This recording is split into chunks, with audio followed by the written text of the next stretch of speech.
Assalamualaikum warahmatullahi wabarakatuh. Waalaikumsalam. Yang terhormat Dewan Juri beserta teman-teman peserta dari gelar inovasi daerah. Saya yakin ketika kita melihat gambar ini pasti merasakan hal yang sama, merasa hal sedih bahkan prihatin. Lalu mengapa hal ini bisa terjadi? Hal ini dikarenakan banyaknya polusi, banyaknya plastik di lingkungan kita saat ini.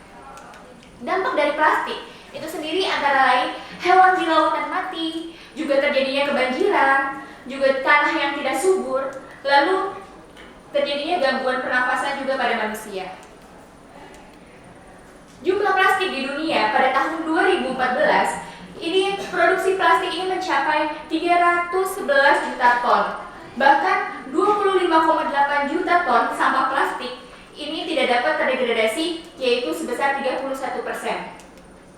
Yang harus kita ketahui bahwa setiap menit 1 juta plastik ini digunakan, sehingga sampah plastik mengakibatkan kematian lebih dari 1 juta burung dan 100.000 hewan laut.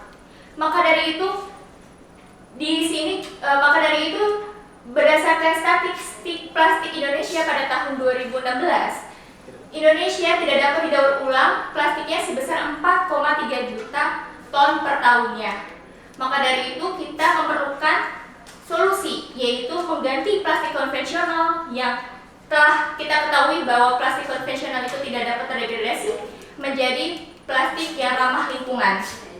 Plastik yang ramah lingkungan saat ini telah banyak beredar, diantaranya Ecoplast yang terbuat dari singkong, Enviplas yang terbuat dari pati-patian, dan oxo-degradable yang adanya penambahan zat adiktif. Namun, plastik ini bukanlah plastik yang terbarukan, dan kini kami mempunyai plastik terbarukan yaitu bioplastik dari tandan kosong kelapa sawit. Namun, bioplastik dari tandan kosong kelapa sawit ini belum adanya melakukan pengujian biodegradasinya atau biodegradable-nya. Maka dari itu, saya Anggun Rahman dari Institut Pertanian Bogor ingin memaparkan mengenai inovasi biodegradasi plastik ramah lingkungan dan plastik konvensional. Mengapa harus dari tandan kosong kelapa sawit? Karena Indonesia merupakan 10 terbesar produsen kelapa sawit. Lalu pabrik kelapa sawit dapat memproduksi sebesar 200 sampai dengan 600 ton per harinya. Tandan kosong kelapa sawit juga memiliki kandungan selulosa yang sangat besar, yaitu sebesar 36,67%, sehingga 58,3 juta ton TKKS per tahunnya akan menjadi selulosa sebesar 21,37 juta selulosa per tahunnya. Dari selulosa ini bisa dijadikan bioplastik. Berikut proses pembuatan bioplastik dari TKKS. Yang pertama, pencacahan TKKS, lalu dijadikan pulp, lalu yang ketiga dijadikan selulosa. Dari selulosa ini dijadikan bahan baku untuk pembuatan bioplastik, yaitu berupa tas plastik, pengemasan air minyak, dan kemasan minyak. Maka dari itu tujuan saya itu untuk mengetahui kemampuan biodegradasi bioplastik dari tandan kosong kelapa sawit yang dibandingkan dengan plastik oxo-degradable dan plastik konvensional, sehingga menghasilkan sebuah inovasi dalam pengujian biodegradasi bioplastik dan plastik yang banyak beredar di Indonesia saat ini. Saya melakukan karakterisasi media terlebih dahulu sebelum melakukan proses biodegradasi, yaitu dengan cara menentukan organik karbon, total plankton, dan nilai pH. Total organik karbon dan nitrogen ini menghasilkan hasil yang sangat baik, yang dimana hasil total organik karbon dan nitrogen ini tanah pada TPA tersebut baik untuk digunakan proses biodegradasi. Begitu pula dengan hasil TPC dan hasil dari pH. Berikut adalah proses biodegradasinya.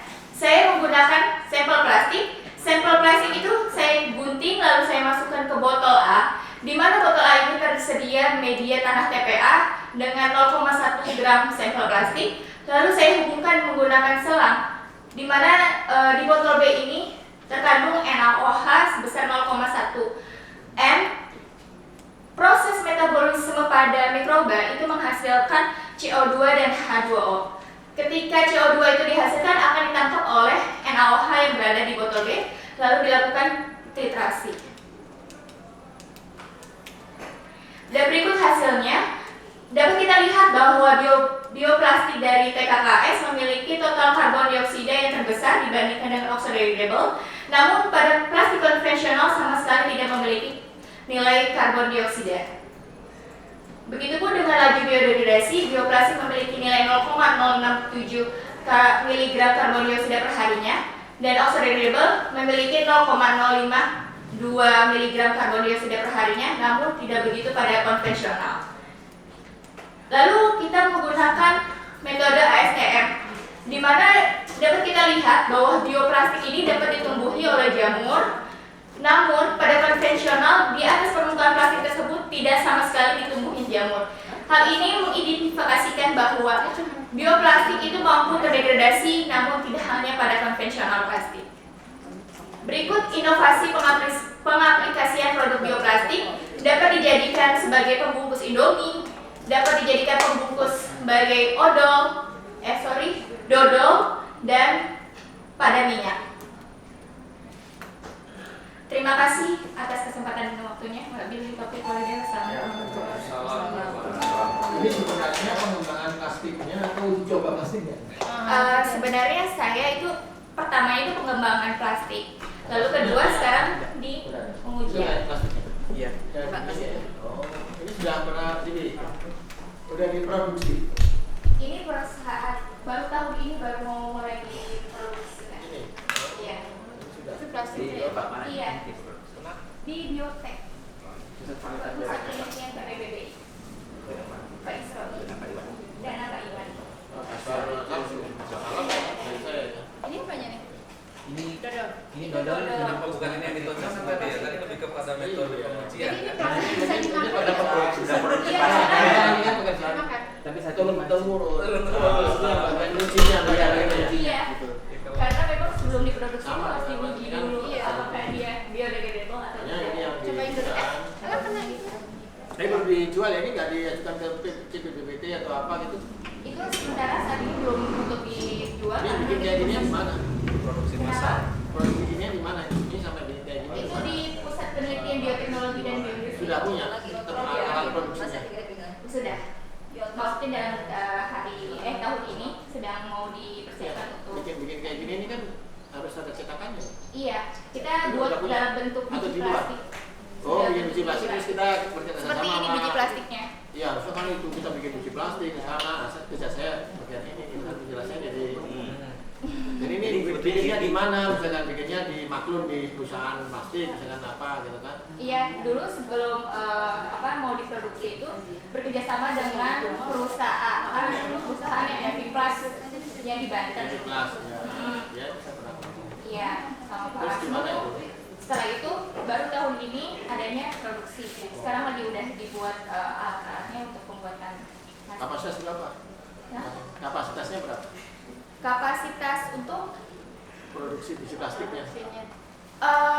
kalau misalnya kapasitasnya kalau misalnya sekarang itu belum untuk produksi baru pembelian kayak alat-alat gitu, perlengkapan Harganya alat-alatnya. berapa memang selisihnya? Memang ini dari sama ya, dari Tantan Kosong Kelapa Sawit kalau ini. Iya, Iya. iya sama.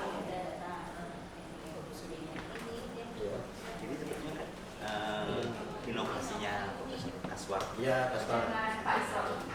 Iya.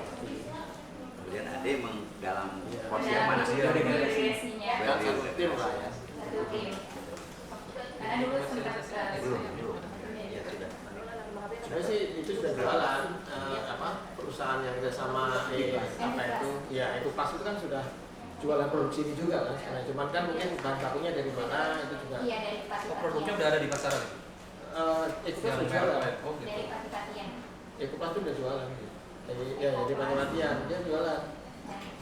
Cuman nggak tahu kalau ini dari Ini dari Tantan Kosong Kelapa ya, Sawit. beda. Beda. Oke, ada yang lain lagi? Jadi teknoekonomi segala macam yang ini belum dihitung ya.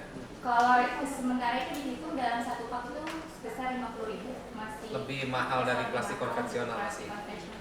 Iya. Oke. Terima kasih banyak. Sudah dipatenkan ini.